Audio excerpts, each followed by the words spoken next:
Okay, I am live. Hi, you guys. So it's late at night, and I know usually we go a little earlier during the day, but I have been sleeping. I have a baby that I have to get on schedule, so it has been. Hold on, let me put my phone to do not disturb really quickly. So it has been a journey. So I decided to do a late live.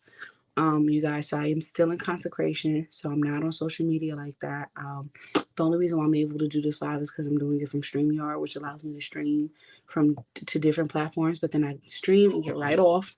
I don't like interact too much because I'm trying to stay off of social media and just focus on the Lord. But I still have to be up to date with like the world news, things like that, so I could pray about things. So really quickly, Roe versus Wade. So you guys, when Emmett called me and Emmett told me the news, I think it was the day before I went into labor, baby. Yeah. It was the day before I went into labor, and I said to myself, and I said to Emmett, I said, this would be such a time to be alive, to experience this being overturned and brought back to the states. And I also thought, this would really be the rebirth of America. Because the innocent blood that's been shed in this country is really testifying against us. And then I also thought about how this will really expose all sides of the political camp, because you have some conservatives that actually perpetuate pro-life, but they're really not for the abolishment of abortion, because that's how they make their money. That's how they get these organizations to continue to support them, fund them, blah, blah, blah, blah, blah. So it's such a chicken circuit when it comes to life, that it's like it's hard to know who's who and what's what. So with things going back to the state, and we have to now look at our local representatives more than what's happening federally, it'll really help us see who's solid, who's not solid, based off of the people we're voting for in our state and in our areas, right? Um, so I'm thinking, this is really like a time to be alive. I know in the beginning, January 6th, I was kind of disappointed and upset about the route that America was going. And even now, with all the stuff happening with Biden, him giving $40 billion more dollars to Ukraine. And mind you, 100, how many Republicans vote for that? It was 71, if I'm correct. It's like 70% of Republicans. 70% of Republicans voted for that to happen, for us to give $40 billion to Ukraine, when they don't even have formula for babies. So that's the dynamic we're dealing with in this country. They're trying to bring this country to a collapse, and they're lining their pockets, because you better believe if they voted yes for that bill, they're getting paid. Okay, they're getting a PC of that 40 billion before it ever touches Ukraine. But they're milking us. They're milking us until we collapse, and then they're gonna say, God bless you guys, goodbye, but be rich, right? So I'm looking at all of this stuff, but then what really happens is Tucker Carlson does a segment on what's happening with Roe versus Wade. And basically, Satan is turning his head right now, because it seems like Satan is getting the victory, but you guys, Satan is acting up, because Satan knows his time is coming to an end. This is the truth. But for Tucker Carlson to literally go on national television and, in my opinion, preach the gospel and basically say the issue isn't even about Roe versus Wade, it is an issue against Christians. This is a war against Christians. They are really showing their true colors now. Mind you, I have been saying this. I have been saying they are against Christians. This is all an antichrist agenda. The Satanists want to be on top, and they want to subdue the Christians. Some people went with it, but some just focus more like this isn't about that. This is just political issues. No, stupid, you're wrong. This is not a war of flesh and blood, but this is a war of principalities and high places. And at the end of the day, it's about shutting down the Christian. Period, point blank. This is a spiritual battle. So when I was explaining that to people, it's like some got it, some really didn't get it. And even some Christians didn't get it, right? Now, it's blatant. It's 100% blatant. It's if BLM wasn't a clear enough sign, if COVID wasn't a clear enough sign, how they shut down the Christians, really shut down our churches, shut down our worship. If that wasn't a clear enough sign, right now, with the possibility of Roe versus Wade being overturned, it is a clear sign. Okay, this is a war against Christians. There's no other way around it. But let me just give you guys a little bit of backstory. So on the 5th, I go into the hospital. Well, I'm laying in the bed. And I'm like, I'm ready to be induced. Like I can't. I'm ready. I'm done with being pregnant. I'm ready to see my baby. I'm just done. I wanna have my baby. I go into the hospital. Long story short, I had to get a C-section because my baby's umbilical cord was wrapped around wrapped around her neck. So I wouldn't have never been able to do a natural birth. She was like, it was wrapped around her too much to the point that my contractions, when I had big contractions, her heart rate would plummet. So it would have caused serious issues to my baby had I had a vaginal birth. It would have been terrible. So I had to get a C-section. And I never forget the doctor came in the room and the doctor was like, I know you wanted a vaginal birth. I know you wanted to do things naturally, but you got to get a C-section. And I got a doctor who only does vaginal. Rarely does he do C-section. He doesn't even like C-section unless he has to. And so when he came and he told me that, I'm just crying and crying and crying. And at first I'm thinking it's my fault. Maybe it's because I was in a rush. I wanted to be induced. I wanted to have the baby. Boom, boom, boom, boom. So I'm blaming everything on myself. But I'm like, you know what? I felt in my spirit. I sacrificed for you. You need to sacrifice for her. And I know it was Jesus speaking to me, speaking to my heart through the Holy Spirit. So I'm like, all right, let's just do it. I gotta do what I gotta do. I gotta have my baby because at the end of the day, the thought, you guys gotta understand, the thought of me, I'm seeing the scale, and just the thought of a major contraction happening and my daughter's heart rate dropping like that. It was not fun to see. You know what I'm saying? It's like scary a little bit because you're like, oh my God, my poor baby might be hurting in there, her heart rate dropping. So I decided to get a C-section. I'm crying. And Ricky's trying to console me, and Aunt May's consoling me, and Mama Wendy's consoling me, or whatever. So I get on the table, and the baby comes. And again, the priority was her, not myself. And you guys, when she comes out of my stomach and I see her, I'm just in tears. I'm like, oh my God, she's so beautiful. And I'm just crying. She's so beautiful. She's so beautiful. I got her on my video, whatever. But this is the thing. In the moment that I could accommodate myself, it was not about me. It was about my baby. Let me tell you something, guys. I have always been against abortion. You guys know I go out to protest against it, all of that. You guys know that. You know my rap sheet. And I did it because I had a love for children and also because I had 3 abortions. And so I always felt like, I need to be a voice for the voiceless. But I never was a mother. I never experienced having a child. I never experienced birthing a child, right? My heart against this thing is so much more severe and so much more deeper now that I'm a mom, because I literally have this little baby sitting in my bed with these tiny feet this big and these little tiny hands, this helpless, innocent baby. And then the thought just comes to my mind, like, how could you be so wicked that you would kill a baby? Like, they want to do full-term abortion, that you would be so wicked to want to hurt a baby and cut them up and throw them away and just don't care about their life. And they're the most helpless of us all. And in the fact that because we want these babies to have life, they're bombing, throwing fire bombs in churches. They're doing all of this stuff. And it's like, ow. All because you want to kill children. Like, you really want to kill kids that bad. Like, that's how serious it is.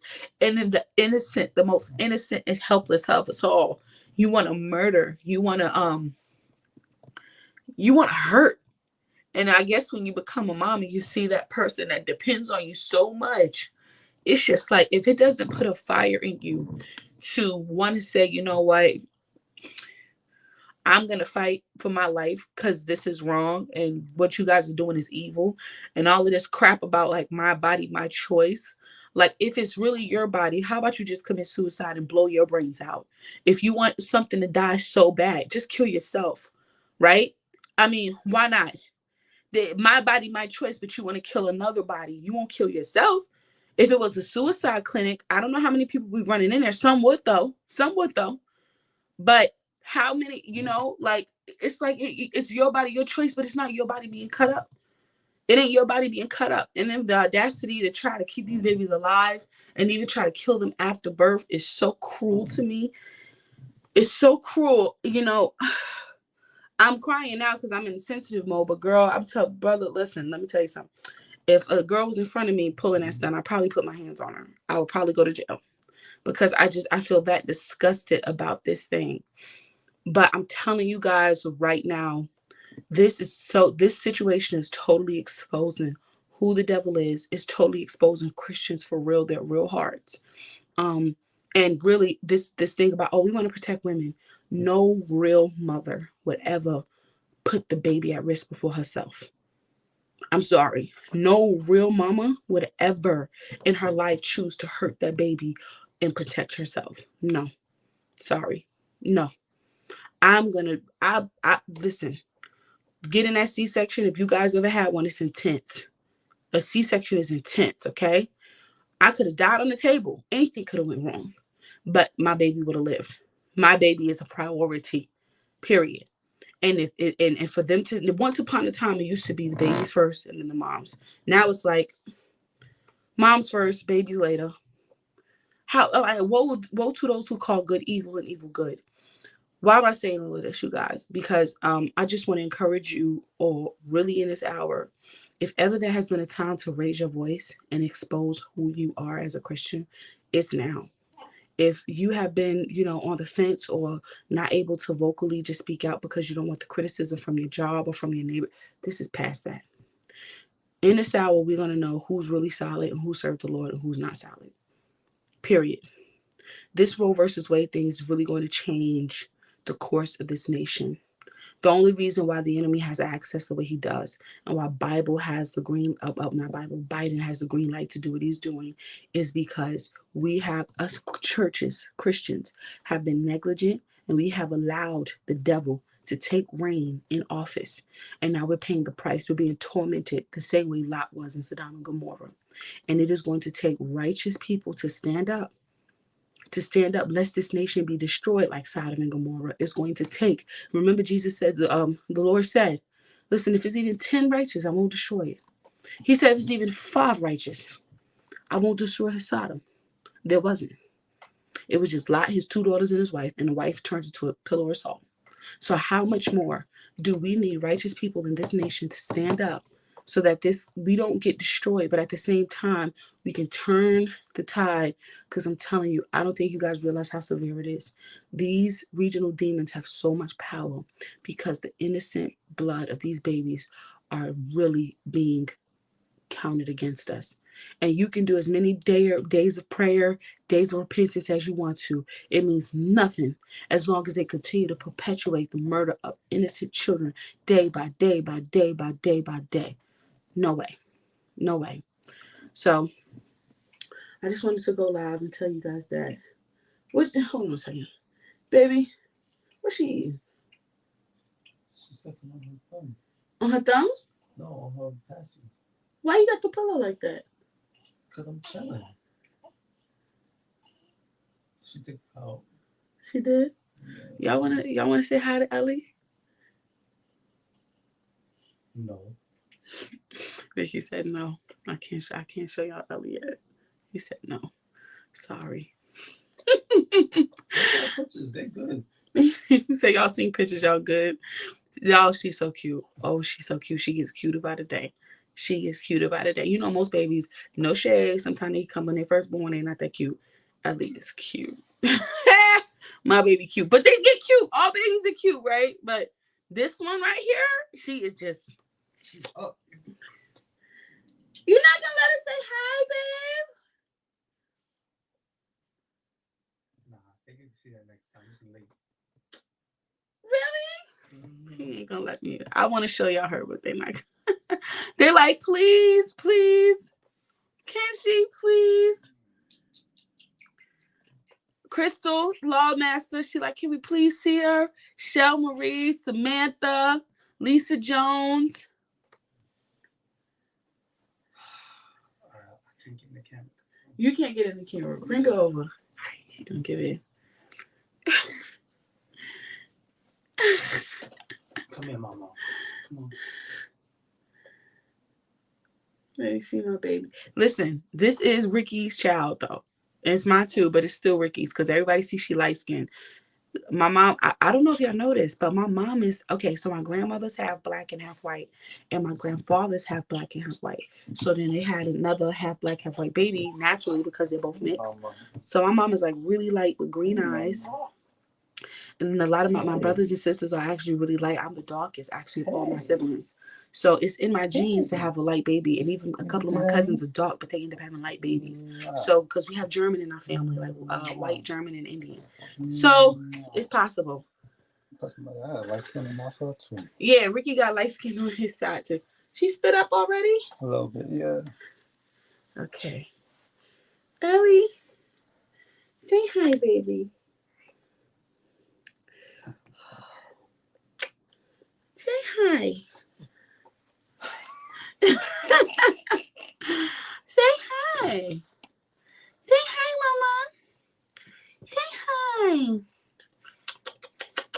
I don't know Say hi, baby. I don't know these people. Say hi. Can you see her? Let me see. Let me try to come close. See her eyes got so wide? Yeah, because of the light. Yeah. She has her daddy's eyes, and she's just a little thing. She's a little dog. You see her little feet? Like, you guys, how could you? She's how many days old? So today's Wednesday. Wednesday. So Tomorrow's Thursday. 7. No. Wait. 5. She's 5 days old. They're trying to write a bill that even after 7 days of giving birth, you can have the option to kill your baby. How could you do that? How? But the biggest thing is, how could people stand silently and not go raise hell? If ever there was a time to turn up, how could it not be for this? How? No way. Mm-hmm. Hey, baby. Say, my mommy gonna fight for me. My mommy gonna fight for me. Oh, you trying to eat my finger? My mommy gonna fight. Say, my mommy gonna fight for me. Say hi, everybody. My mommy gonna fight for me. That's right. I'm gonna fight for my baby. You want daddy here? Here, mama. And just in case y'all asking, she is breast milk fed. She latches when she wants to, but she definitely only, and the Lord has blessed me, I'll be pumping 4 ounces at a time per breast. Oh, mama. Okay, thank you, babe. Give me a kiss. You're so cooperative. Love you, baby. Love you. All right. You guys, I'm going to bed. Just wanted to do that live, but love you guys. Continue to pray for us and think about what I said. God bless y'all. Bye.